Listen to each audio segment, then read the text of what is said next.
देखिए, आपको आज जो हमारी यहाँ पे SIR का वर्क हो रहा था, उस संबंध में आपको सूचना देने के लिए बुलाया गया है कि जैसा आप लोग जानते हैं कि आज हम लोगों ने 6 तारीख को वोटर लिस्ट का जो ड्राफ्ट वोटर लिस्ट है उसका प्रकाशन किया है। आपके जस्ट आने से पहले यहाँ पे पॉलिटिकल पार्टीज की बैठक की गई, उनको आगे का कोर्स ऑफ एक्शन भी बताया गया और उनको वोटर लिस्ट हैंडओवर भी की गई है सभी को। उनको ये भी बताया गया है कि वोटर लिस्ट जो हम दे रहे हैं मान्यता प्राप्त राजनीतिक दलों को, उसके अलावा हम अपनी साइट पे पब्लिश कर रहे हैं, DO की साइट पे रहेगी, जो हमारी ऑफिशियल NIC की साइट है। वहां से भी कोई भी व्यक्ति अगर वोटर लिस्ट डाउनलोड भी करना चाहता है वो कर सकता है। हमने ऑलरेडी जो हमारी ASD की सूची थी, जितने भी हमारे एब्सेंट शिफ्टेड डेड वोटर्स थे, वो सूची ऑलरेडी हमने BLO के माध्यम से BLAs के साथ बैठक करके हर बूथ पे उपलब्ध करवाई थी। उसके अलावा हमने उसको अपनी साइट पे भी पब्लिश किया है, वहां से भी कोई भी व्यक्ति जाके उसको देख सकता है। हमने पॉलिटिकल पार्टी से आग्रह किया है कि आने वाले टाइम में अब जो हमारा नोटिस पीरियड वाला टाइम है, जो 6 तारीख से स्टार्ट होके 27 फरवरी तक चलेगा, इसमें सभी BLAs जागरूक होके कहीं पे जो भी अगर किसी व्यक्ति का फॉर्म भरना है या कटना है या जो भी है, जो भी कार्रवाई करना चाहे वो कर सकते हैं। वो सभी प्रोसेसिंग ऑफ फॉर्म्स खुला हुआ है, BLA के माध्यम से भी मोटिवेट करके लोगों को जागरूक करें। और अभी जो हमारी नो मैपिंग के जितने भी केसेस हैं, वो अराउंड 9% के आसपास हमारे केसेस थे, उन सभी को इस पीरियड में नोटिस जाएंगे। और जैसा पहले हमने अवगत करवाया था कि जिस एज ब्रैकेट में वो आ रहे हैं, उसी के हिसाब से उन्होंने जो भी उसको संबंधित पेपर है उसको सबमिट करना है और उसके बाद ERO द्वारा उसमें निर्णय लिया जाएगा।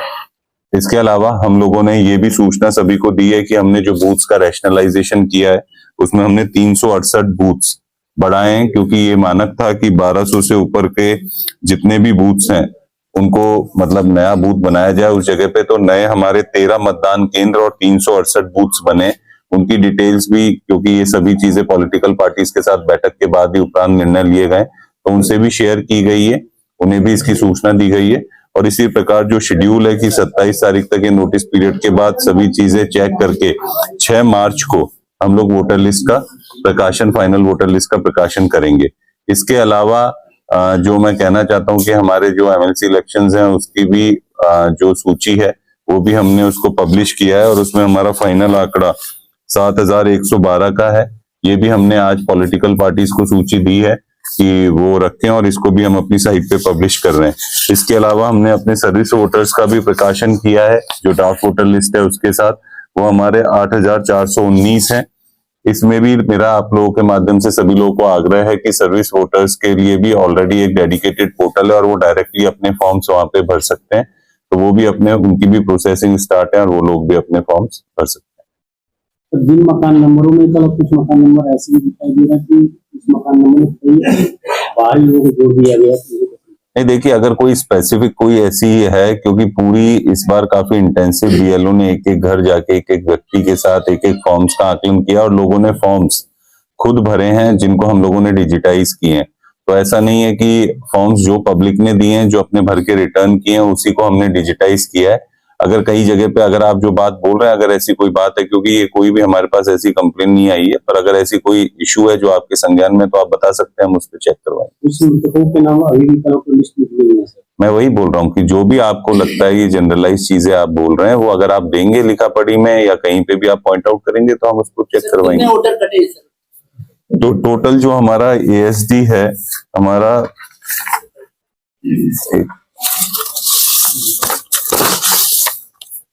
हमारे टोटल 17.61 ASD का परसेंटेज है, जो 6,45,626 अराउंड आता है। इसमें चारों कैटेगरीज के वोटर्स हैं और ये सूची हमने पहले भी 12 तारीख के आसपास भी और पुनः जब ड्राफ्ट लिस्ट पूरी पब्लिश होगा तो हमने पॉलिटिकल पार्टी से शेयर किया है और इसको थॉरो हमने कई सीनियर ऑफिसर से चेक भी करवाया है कि कई जगह पे ऐसा कुछ ना हो कि कोई गलती से हो जाए। तो काफी रिगरस चेकिंग के बाद ही हम लोगों ने ASD लिस्ट को प्रकाशित किया। सर, एक गांव है खोरीराम के ब्लॉक का आइरौली और हरिपरा पर वहां से 300 से अधिक नाम कटने की चर्चा है नहीं। और लोगों ने शिकायत भी की है। नहीं देखिए, ऐसा मतलब एसआईआर में अगर आप देखेंगे तो कोई भी ऐसी कंप्लेन नहीं आई है आज तक, क्योंकि हमने कम से कम 10 मीटिंग्स डिस्ट्रिक्ट लेवल पे पॉलिटिकल पार्टी से की हैं, और इसके अलावा सभी जगह पे हमारे तहसील लेवल पे जो ईआरओ लेवल है उस पे भी लगातार पॉलिटिकल पार्टी से बैठक हुई है। सभी जगह पे 100% जिसका हम लोगों ने ऑलरेडी साइट पे अपलोड किए हैं, जो बीएलए के साथ बैठ के बीएलओ ने मीटिंग की है विद फोटोग्राफ्स टैगिंग हमने अपलोड किए हैं। तो ऐसी कोई भी शिकायत जो मेजर इस टाइप के कि कोई नाम कट गए या जानबूझ के काट गए नहीं आई है, जो हमारे एसआईआर में है। और लगातार इसमें क्योंकि पिछले 1-1.5 महीने से रिग्रेस वर्क हो रहा है, तो कहीं पे भी कोई इस टाइप का बल्क में कोई भी कंप्लेन नहीं है। फिर भी आपने इसको पॉइंट आउट किया है तो हम लोग इसको पुनः एक बार चेक कर सर, कुछ लोगों ने ऑनलाइन फॉर्म भरा था, लेकिन बीएलओ ने अपने मन से भी दूसरी जगह से फॉर्म भर दिया है गिरिजन जनपद से, तो उसमें दोनों जगह से हो गया है, तो उसमें क्या करना है? नहीं देखिए, हम लोगों का आपके माध्यम से मैं सभी से आग्रह करूंगा कि जो भी व्यक्ति अपना फॉर्म भर रहे हैं तो उसका स्टेटस जानने के बाद ही अपना दूसरा फॉर्म भरें। कई बार ये होता है कि व्यक्ति एक बार फॉर्म भर देता है और उसको कार्ड नहीं मिलता है, तो वो ये सोच के कि मेरा फॉर्म के साथ कुछ कार्रवाई नहीं हुई है और वो दूसरा फॉर्म पुनः भर देता है। मेरी रिक्वेस्ट है सभी लोगों से कि आज के टाइम पे पूरा स्टेटस ये साइट पे दिया हुआ होता है, आप जाके चेक कर सकते हैं कि आपका प्रोसेस हुआ फॉर्म या नहीं हुआ। और एक एनजीआरएस की वेबसाइट है जहां पे, जिसे हम ग्रीवेंस रिड्रेसल पोर्टल कहते हैं, उस पे कोई भी व्यक्ति अपने कार्ड के बारे में जानकारी, फॉर्म के बारे में जानकारी या कोई भी कंप्लेन या कोई भी शिकायत अपनी दर्ज करवा सकता है। और उस पे उसके पास ऑप्शन है कि जो भी जवाब लगे उस जवाब के बाद भी वो सेटिस्फाइड है या नहीं है, वो उस पे भी एक्शन ले सकता है और उस शिकायत को वापस से रीओपन कर सकता है। और ये कितनी रीओपन हुई, कितने में सेटिस्फाइड नहीं है, डेली बेसिस पे डैशबोर्ड पे दिखता है। तो मैं ये चाहूंगा कि लोग उसका ज्यादा से ज्यादा उपयोग करें और पूरी कोशिश यही है कि जो भी फॉर्म 6 में कोई भी डुप्लीकेसी ना हो। वैसे रेगुलर बेसिस पे आयोग द्वारा, मान्य आयोग द्वारा फोटो सिमिलर एंट्रीज हो या डेमोग्राफिक सिमिलर एंट्रीज हो जो मैच करती हैं, उनका डेटा हमेशा प्रोवाइड करते रहते हैं कि हम लोग उस पर एक्शन लेते रहें और डुप्लीकेसी कम से कम हो।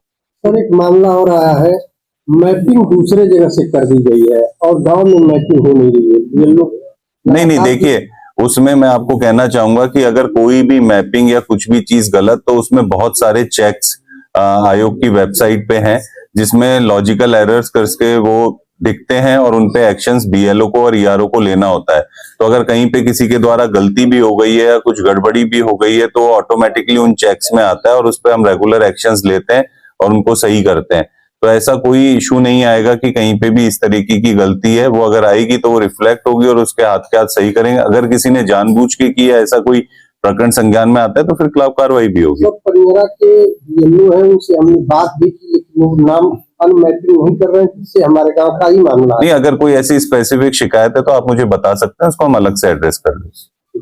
सर, अगर डेथ वोटर की बात करें, लिस्ट से अगर डेथ वोटर कटे हैं तो ज्यादा नाम किसी जिले या स्पेशल किसी राज्य से है? नहीं ऐसा कुछ नहीं है। आप देखेंगे रूटीन में सभी जगह पे इक्वल कार्रवाई हुई है। बहुत एक्सट्रीम इस तरीके का नहीं है।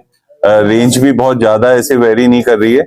हम लोगों ने जहां पे ज्यादा रेंज के थे या थोड़े नंबर ज्यादा थे तो इसीलिए पर्टिकुलरली हमने खुद अपने सीनियर ऑफिसर से उनको चेक करवाया और वो सभी सही पाए गए, तो उसी हिसाब से कार्रवाई की।